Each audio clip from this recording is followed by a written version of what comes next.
Monsieur le Président jërëjëf ci li nga ma jox kàddu gi maa ngi lay nuyu di nuyu ñi nga bokkal taabal ji di nuyu kilifa diine yi fi daje di nuyu kilifa yi jokk ci yeneeni kuréel 2019 day maa fi taxawoon doon waxtaan ci turu opposition mel na ni am na ci loo xam ne Khalifa Sall fàttali na ko booba jamono maa ngi doon wax ne am na ñoo xam ne waroon nañ mën a bokk ci élection te bokkuñu ci woon war nañoo fexe kon ba élection bii di ñëw ñu mën ci bokk waxoon nañu aussi ci wàllu liberté yi et cetera et cetera bon am réew daal bu njëkk balak puudar a koy joxe da ngay toj réew mi ñii dee ñii damm ñii daw ña fa des nga yilif leen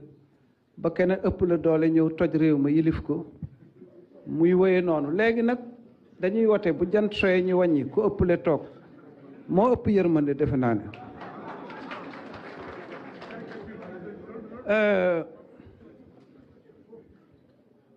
élection dafa am solo parce que c'est la procédure de dévolution démocratique et pacifique du pouvoir suñu mànkoo ci règle yi rek réew mi dina mën a dal réew mi nag xaw naa jaxasoo mais man jàpp naa ne yow président yaay responsable de affaire bi nu mu mënti demee moom dañ naan yow parce que sécurité ak stabilité ak paix yow yaa ko yor ci Sénégal j'espère que di nga ko assumer jusqu'au bout assumer bi nag évidemment bari na ay dimension élection dialogue bi daaw jéeg pare woon na presque yaakaar naa ne mën na bañ a yàgg commission yi bu ci nekk toll woon na ci def rapport final kon defe naa bu ñu toogee finaliser mbir yooyu réactualiser ci commission politique li ñu war a waxtaane je crois que mën na bañ a yàgg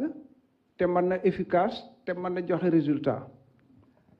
yaa ngi fàttaliku bi ma ñëwee fii damaa wax bay dem dikkaat daal di ne am na bu ma fàtte woon de 3e mandat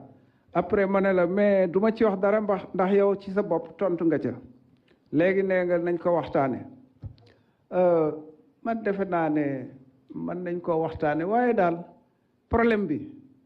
defe naa ne mën nañu accuser gouvernement président de la république mën nañoo accuser opposition waaye Sénégal yépp ñu ku nekk fii toog am na noo war a seete sa bopp et si on ne règle pas ce problème-là on ne s'en sortira pas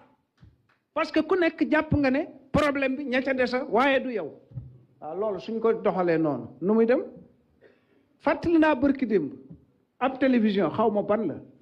dañoo filmer benn waay muy tuur ndox ci mbedd mi ba pare ñu kar ko fële ne ko sa waay affaire yi noo xamee ñoo ñiy tuur ndox ci mbedd mi mu xaacu du yoon du dëgg Sénégal nangam nangam nangam te sànq rek def na ko alors ça je pense que war nañ koo waxtaane maa ngi leen di gërëm di leen sant merci.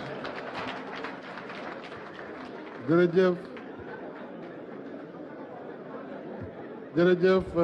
Mamadou Diop Decroix bu ànd jëf PADS ci kàddu yi léegi nag ñu jox ci turu coalition Wallu mais en même temps Parti démocratique sénégalais c'est le président Mamadou Lamine Thiam.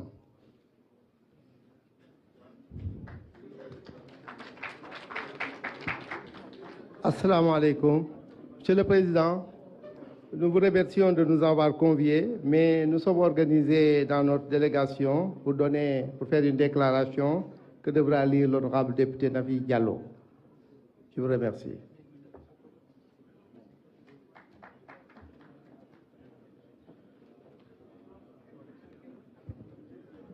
Monsieur le Président de la République, Monsieur le Président de l'Assemblée nationale, Messieurs, Madame les présidents d'institutions, Monsieur le Premier ministre, Mesdames, Messieurs les ministres, Mesdames et Messieurs les chefs de parti et de coalition, Mesdames, Messieurs les chefs religieux et coutumiers, Mesdames, Messieurs les membres du patronat et du secteur privé national, chers compatriotes.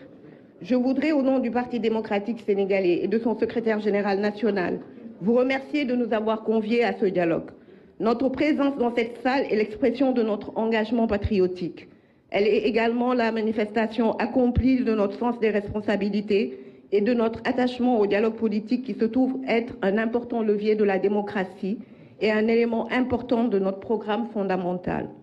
Pour rappel, le PDS a dialogué avec les présidents Senghor, Abdou Diouf et le régime socialiste malgré les brimades, les emprisonnements de son parti à chaque fois qu'il a été question de sauver le pays d'une crise majeure. Notre participation à ce dialogue s'inscrit dans cette logique. De 2000 à 2012, le PDS au pouvoir et Maître Abdoulaye Wade, alors président de la République, n'ont jamais cessé de dialoguer avec l'opposition dans l'intérêt de la patrie.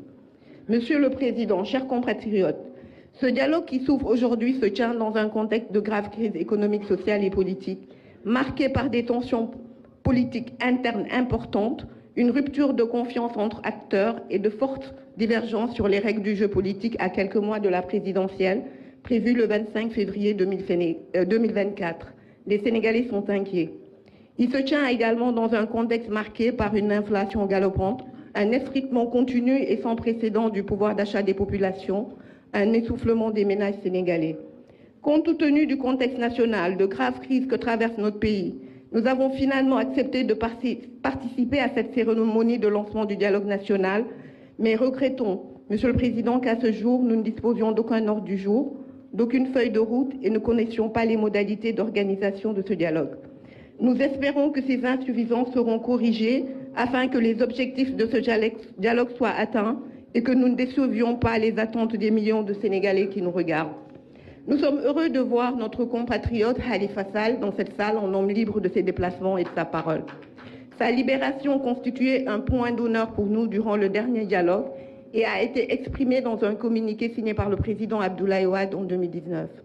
La montée en puissance du discours populiste, de la violence verbale et physique, le repli identitaire, le communautarisme ambiant, l'usage d'armes non conventionnelles dans le jeu politique, l'exacerbation de la crise du système partisan, la violation des droits, l'instrumentalisation de l'État à des fins politiques, les difficultés connues dans le processus électoral constituent des menaces réelles pour notre démocratie, pour la paix et la stabilité du pays. Monsieur le Président, lors de votre récente interview accordée à une radio de la place, vous avez évoqué la question du parrainage, la question de l'amnistie et la révision du procès de notre candidat Karim Wade. Nous vous en félicitons et saluons votre courage et votre engagement à faire respecter à notre pays ses engagements internationaux. C'est tout à votre honneur, car il est connu par toutes et tous que le respect d'un engagement est une forme d'expression de la foi pour tout croyant. C'est également une marque des grands hommes. Nous voudrions juste rappeler que la réparation de l'injustice subie par Karim Wade et ses compagnons